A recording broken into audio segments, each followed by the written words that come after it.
So for today's movie review, I'll be reviewing Thor Ragnarok, the overall 17th installment of the Marvel Cinematic Universe, and the overall third Thor movie. The movie is directed by Taika Waititi, who's been primarily known to direct comedies ranging from Eagle vs. Shark to What We Do in the Shadows. And as of now, this is Taika Waititi's first Hollywood movie he's ever directed. And let's talk about the Thor movies, shall we, within the context of the Marvel Cinematic Universe, because out of the Avengers who managed to get their own trilogies within the Marvel Cinematic Universe, those being Iron Man, Captain America, and Thor, the Iron Man trilogy started out great with the first installment, but as the Iron Man movies went on, the films declined in quality. And with Captain America, on the other hand, those three movies from start to finish are consistently good. Sure, Captain America Civil War was more of a Avengers 2.5, but again, for Captain America, that was a pretty solid trilogy for that character. Thor, on the other hand, unlike the Iron Man trilogy, is consistent,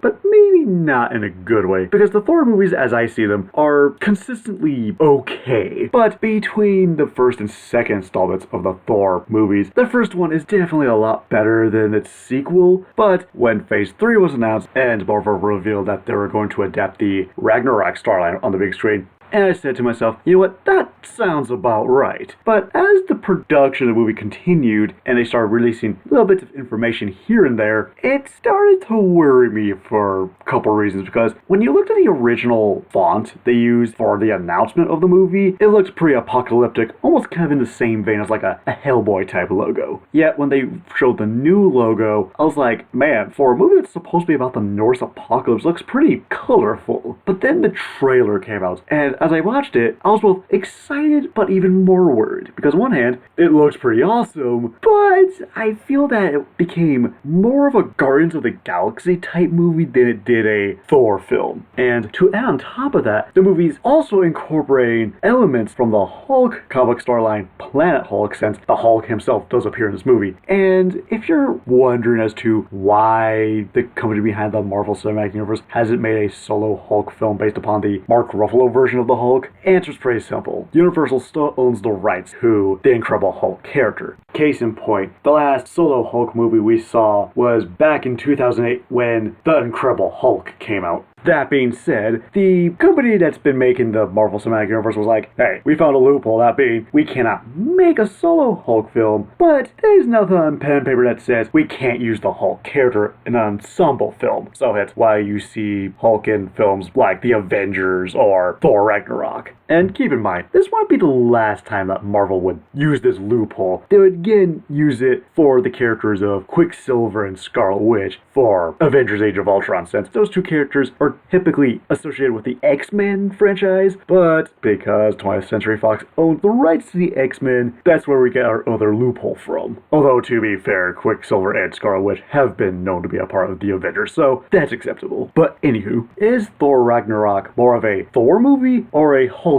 movie? As for the plots in the movie, after the events of Avengers Age of Ultron, Thor, while on the quest to gather information and knowledge on the Infinity Stones, Thor soon discovers that his adoptive brother Loki has taken over Asgard, temporarily abandoned his quest on the Infinity Stones in the search for his father, Odin, only to encounter the goddess of death, Hela, who not only ends up destroying his hammer, but sends both Thor and Loki on a nearby planet known as Sakaar, in which Thor is forced into taking part in gladiatorial combat against his Avengers teammate, the Incredible Hulk. Can Thor survive the gladiatorial arena against his old Avengers ally, or will Hela succeed in kickstarting Ragnarok on Asgard? In terms of what I liked about the movie, I like the fact that we finally get a Thor movie that finally embraces the source material, because with the first two Thor movies, they tried to be more down-to-earth and not be as fantasy-oriented and tried to be more science-fiction-oriented, since you have some characters who basically kind of talked, giving some kind of exposition, stating that they're really not gods, they're just humanoid aliens who happen to inspire Norse mythology, despite the fact that they're named after many characters and locations within Norse mythology. mythology itself. And with this Thor movie, we finally get the aspects that really embrace the more fantasy aspects of the Thor comics, along with the Norse mythology. I also like the makeup and costume designs for several of the characters, regardless if they're the group of civilians that inhabit Asgard, to a lot of the weird aliens that inhabit Sakaar. Even the main cast of characters have pretty unique looking costumes. From Valkyrie's casual armor that she wears on Sakaar, to the Valkyrie armor that she wears later in the movie, to the Grandmaster's flamboyant costume. And I even like the fact that despite the Grandmaster not being physically blue, because he's physically blue in the comics, I like the fact that they add blue makeup on him, from the eyeliner to the blue on his chin, because having Jeff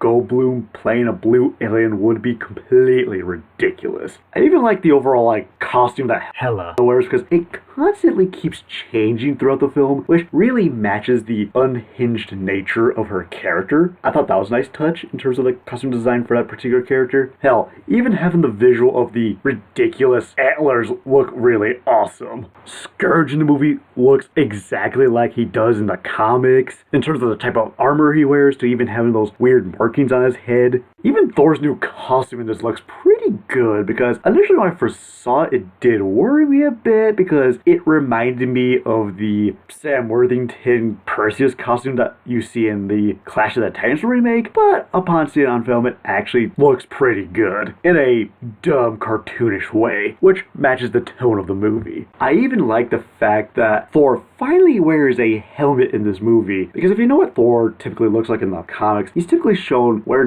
this winged helmet, and we never really see him within the MCU wearing a winged helmet, unless if you count the opening sequence for the first Thor movie, where he does wear a helmet that's very reminiscent of the one he wears in the comics, but it's only for a few seconds. Then again, the way they designed that character aesthetically, they basically got rid of the helmet and gave Thor a beard, which has worked out in the long run, I will say. But I do like the helmet he wears in this movie, because it doesn't look completely ridiculous, and I wish that they actually kept it in for the remainder of the movie, because to me, it finally brings that aspect of the character on screen, and I think it would have made sense for Thor to finally wear this helmet in the context of this movie as opposed to the other ones, because when Thor wore it back in the first movie, he was about to become king of Asgard, so I think it would have been more fitting if Thor actually wore the helmet in this movie, since he does become king of Asgard. I think it would have been a nice way to develop the Thor character. And speaking of development, I actually like the fact that Thor finally has a movie in which he goes through a character arc, because ever since the first Thor movie, Thor himself hasn't really gone through a character arc. The only time he's ever gone through a character arc was back in the first movie, where he started out being this immature person who really wanted to become king, but by the end of the movie, he matured and realized, you know what, I'm not ready yet to become king. And that's kind of been the mindset for the character for the remainder of the MCU. Then we finally have this movie here where he finally steps up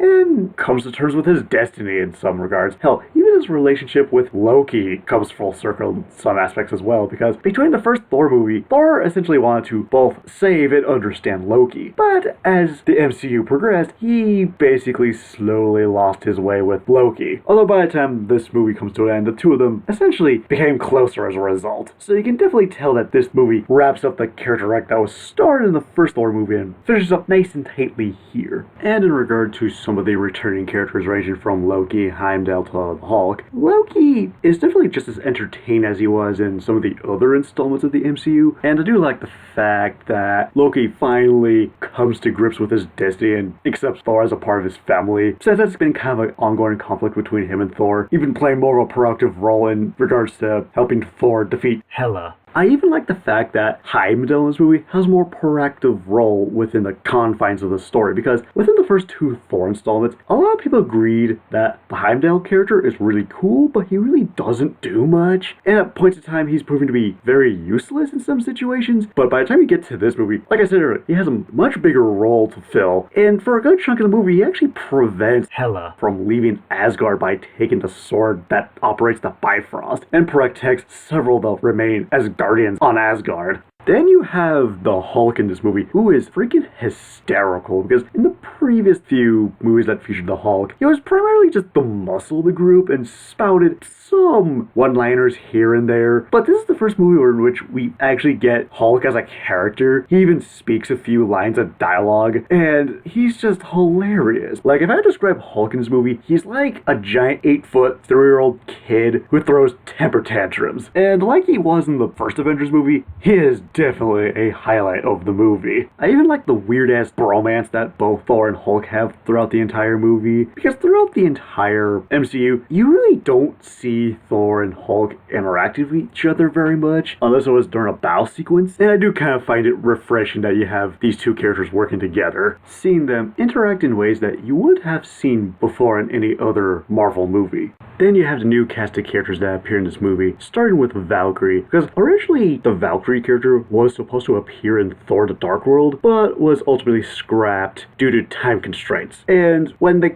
casting of Valkyrie was announced, I remember being weirded out by the casting choice, because typically Valkyrie in the comics is usually depicted as this blonde-haired Caucasian woman. But then I remembered, if Idris Elba could play a Norse god, the casting choice for Valkyrie here shouldn't be any different. And as far as Valkyrie goes, she's a lot of fun, because she's not like your typical female character where they're boring and pretty, because Valkyrie in this movie at one point was a part of this squad of Valkyries who later became a hard-drinking bounty hunter who works for the Grandmaster. And she is quite the badass character when both Thor and Loki recognize her as a Valkyrie warrior and show signs of respect towards her, to the point that they actually try to persuade her in joining their cause to fight against Hela, in which she does. I even like the friendship she has with the Hulk, since the two of them play off each other very well. And I actually do like the fact that the friendship between the two is in reference to their time when they were a part of the Defenders group. Hell, even when she's working for the Grandmaster, simply referred to as Scrapper 142, which is in reference to the Valkyrie's first appearance in a Hulk comic. And in my humble opinion, I think this incarnation of the character is her own thing. Because like I said earlier, many fans wanted to see the character on screen, but they wanted to see the blonde-haired Caucasian woman as opposed to the actress we got. And why I say this version of the character is her own thing, there's a point in time in which we see a flashback sequence of her and her fellow Valkyrie warriors battling Hela. And we see this particular Valkyrie fighting side by side with a blonde-haired Caucasian woman, who in my opinion I think is the actual Valkyrie from the comics. So in a way, a movie version of the Valkyrie that definitely takes a lot of influence from the one from the comics, but borrows those elements and takes them in a new direction to be her own character.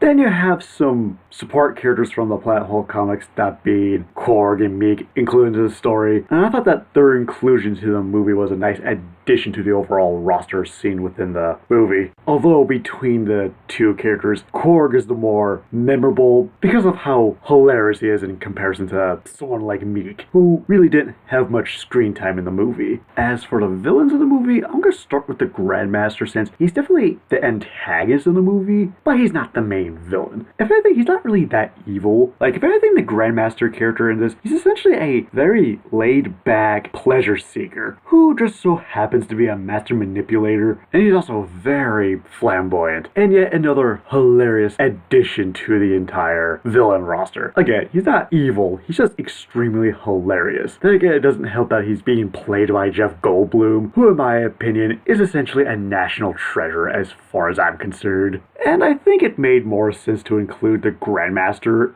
for the Sakaar portions of the movie as opposed to the Red King, because if you know the Grandmaster from the comics, he's essentially the brother to the Collector, who are essentially these race of immortal beings who essentially gain their immortality based on their hobbies. For the Collector, he gains his immortality based on, well, collecting objects or living creatures, while the Grandmaster, on the other hand, gains immortality through contests, if you will. So it kind of made more sense to incorporate the Grandmaster character, since we've already been introduced to his brother, the Collector, even though they don't really make that connection. Then you have the goddess of death herself, Hela, the MCU's first female villain. And frankly, it's kind of refreshing to see a villain of a Marvel movie who is a female. And Cate Blanchett's performance as Hela is really entertaining and unexpected. Like, through all that heavy makeup and costuming, I forget that's Cate Blanchett, and she's having such a good time playing this really unhinged woman who is actually really threatening. Hell, the first time she appears in the movie, she actually does leave a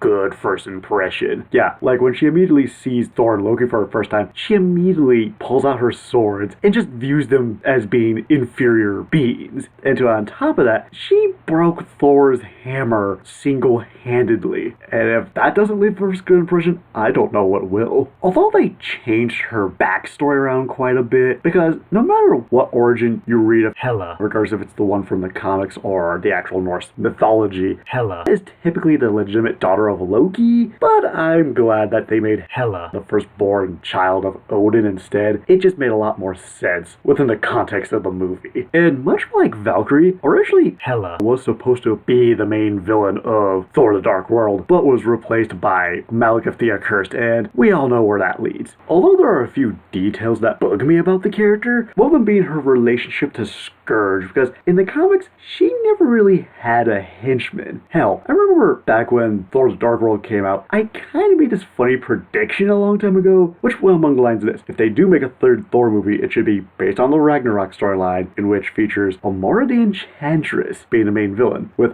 Scourge as her henchman, and the two of them kickstart Ragnarok in order to unleash Surtur on Asgard. Some of those things are in place, it just doesn't happen in that order. I just find it weird that Hela was the one that ends up having Scourge as her henchman as opposed to Amora the Enchantress. And out of the Marvel films to come out in 2017, I do think that Hela is the weakest of the bunch, since Heimdall basically just kind of kept her on Asgard for most of the movie. But again, she is one of the better villains of the MCU. Then again, 2017 as a whole was a great year for MCU villains. Like, who would have known that villains like Ego the Living Planet, Adrian Toomes as the Vulture, along with Hela, would be some of the better villains of the MCU. I also like the fact that Thor and Valkyrie don't get into a romantic relationship, because I feel like it would have taken a lot away from the movie, and I find it refreshing that you have a male and female character who work well together as partners as opposed to romantic partners. It's very nice like that. Because it almost feels like every single superhero movie or action movie as of late always has to have that romantic subplot, even though it really doesn't need one. Also, I feel like if they did do the whole romantic subplot thing, I think it would have been just bad, because the idea of the relationship between Thor and Jane Foster in the previous Thor movies was that Jane Foster was a match for Thor on an intellectual sense, where Thor was essentially the muscle between the two. Whereas the relationship between Thor and Valkyrie here, it's like having two really good college friends working together on a project, and the two of them know that they like each other as friends and they want to remain friends kind of deal. But I feel like if they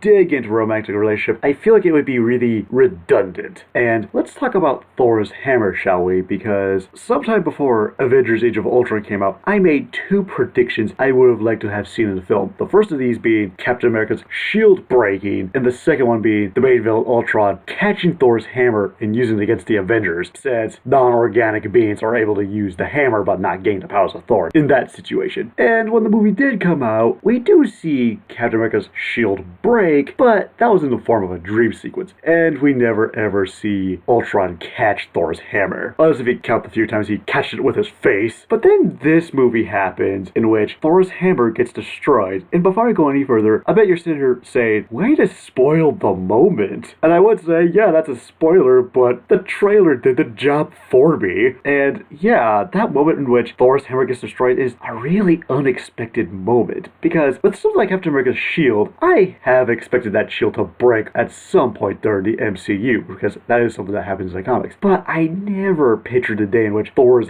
hammer breaks. And I like this for a couple reasons. One, as I said earlier, it's really unexpected. And two, it adds a lot more interesting dynamic to Thor in terms of how the hell is he gonna fight his way out of certain situations without the usage of his hammer. And the movie is very humorous, and perhaps the most humorous of the three Thor movies. The visual effects look really cool. The CGI is pretty good. There's definitely some scenes where it looks like there's some scenes that are not as fully rendered as other scenes, but again, the CGI in this looks pretty decent, and the movie has that Guardians of the Galaxy type vibe to it in the sense of its soundtrack sense. You have a lot of these rock songs that came out in the 80s, and on paper it doesn't sound like it would flow well with a movie like this, but there are definitely some scenes where it's like, you know what, that actually worked out a lot better than anticipated. Then the end of the movie happened, and I was quite surprised in terms of what led to this particular ending and why certain characters did what they had to do for this ending to occur. And the more I sat down and think about it, this particular movie, in some instances, is essentially the Phase 3 equivalent of Captain America, the Winter Soldier, in that same sense of, here's this one movie where revelations are made, and the outcome of the final battle does something very dramatic for the rest of the cinematic universe in some shape or form. So yeah, the ending is rather bittersweet in that regard, and I actually like it because it went in a direction I didn't expect it to. Although I do have a problem with the movie in regards to the tone leading up to this ending because, well, actually, I'll tackle the tone a bit later, but in short, I don't really think a good chunk of the movie was building up to this ending in a sense of how dramatic it was, because there is a scene that foreshadows what's gonna happen at the end. It's just getting to that ending is a completely different story. For example, let's look at Captain America the Winter Soldier. From start to finish, that movie is a dark and gritty political thriller, and that movie has a very dramatic ending because the entire thing is dramatic from start to finish, and totally makes a lot of sense as to why the movie ends the way it did. But then imagine watching something like Spider-Man Homecoming. That movie is very lighthearted and ends on a happy note. Imagine if most of the movie was the same, but instead of having Peter Parker defeat the Vulture on Coney Island, somehow one way or another, the battle climaxes back at the school, killing a ton of the students, including Liz and Ned, and all of a sudden it becomes really dramatic and there's funerals going on, and then you have like this mopey and dopey kind of ending. Yeah, it just wouldn't have worked out as well because the rest of the movie wasn't building up to that kind of ending.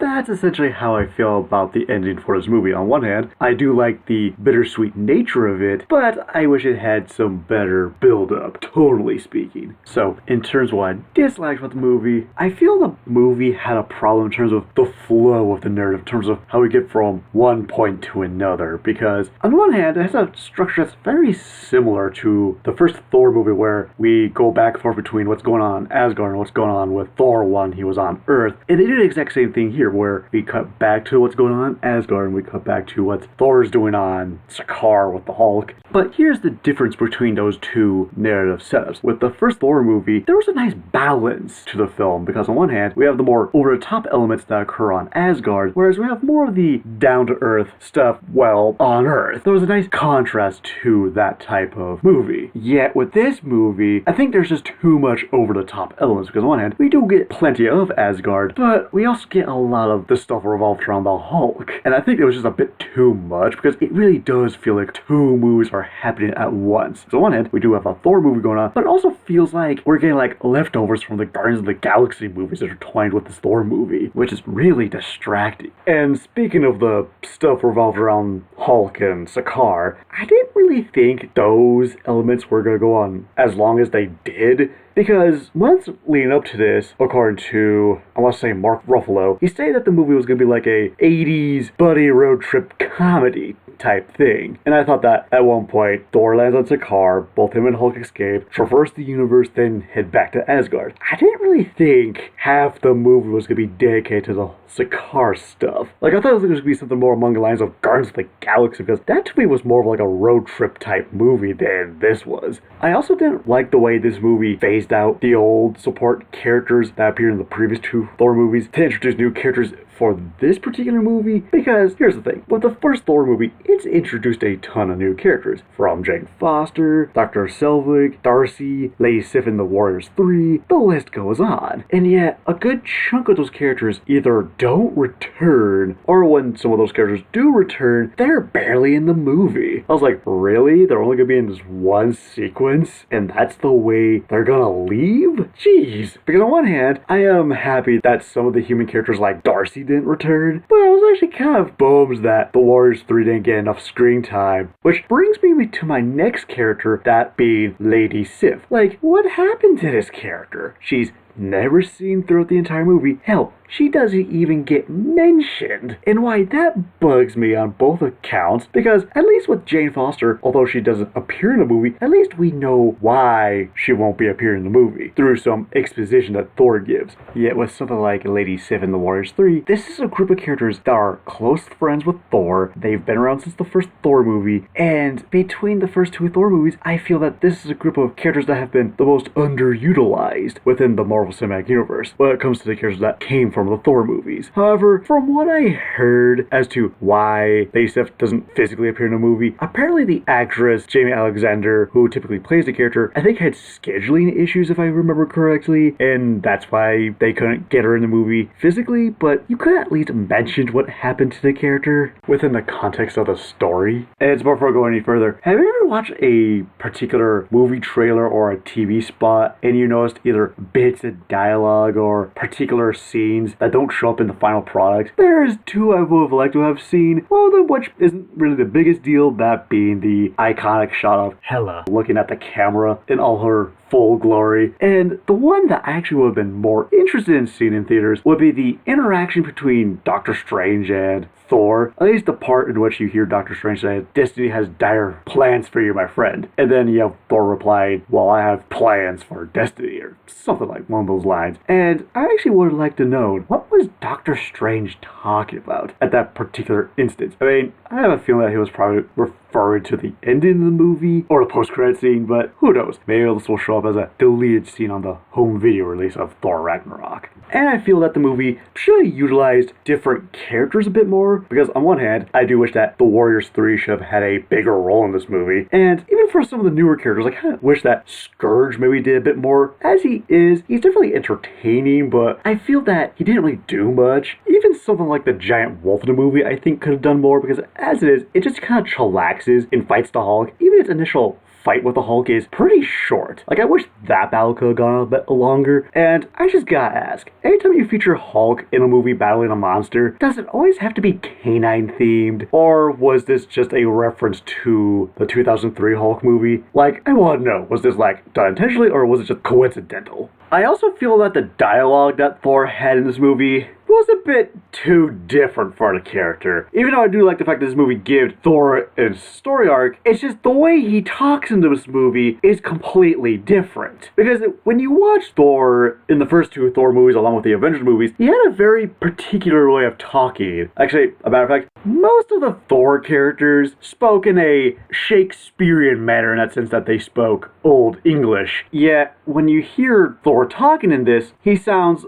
less like the Thor that we knew in the first movie, and he sounded and talked more like Star-Lord from the Guardians of the Galaxy movies. I mean, it was jarring at first and I did get used to it, but that also bugs me for another reason. For example, remember my review of Guardians of the Galaxy Volume 2? During the intro, I say that even though I liked the movie, I didn't necessarily like the influence it's had on media in relation to the Guardians of the Galaxy, regardless if it was like the cartoon, the comics, or video games, and even people's initial reactions to the movie itself, treating the Guardians of the Galaxy like they've been a B-tier group of characters for a long time, even though there's been other B-tier characters who probably should have had their own movies before the Guardians of the Galaxy. But again, I don't want to repeat what I said during my intro of Guardians of the Galaxy Volume 2. But when it came to this movie, it does feel like the producers of the film went, you know what? People really like Guardians of the Galaxy at the moment, and people don't really like the Thor movies, so I think we should make this Thor movie more like Guardians of the Galaxy. People like that. And again, as entertaining as it is, I do wish that maybe Marvel made some kind of deal with Universal. That way they could have made their own Planet Hulk movie, kind of like what they did with Spider-Man Homecoming. That way we could have just had a Thor movie where maybe we could have seen Thor join forces with someone like Doctor Strange or a new character like Beta Ray Bill, and we see the two of them go on this cosmic road trip, gathering allies in order to fight against Helena. But Hollywood is a business, and for a movie that incorporates a lot of elements from both the Ragnarok storyline along with the Planet Hulk story, I'm at least glad that we got an entertaining Thor movie in the long run. So,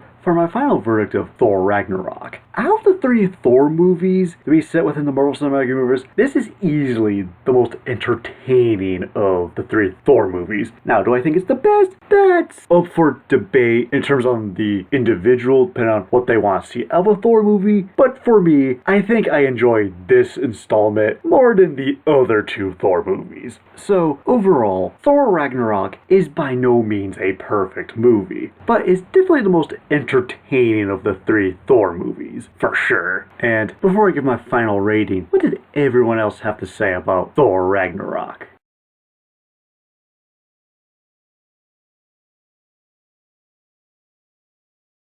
Looks like the movie got really good reception. Like, really good. Like, I'm surprised it's even that good. And so, for my final rating of Thor Ragnarok, I give it a 3.5 out of 5. So, between the three Thor movies, which one did you like the most? And see you later.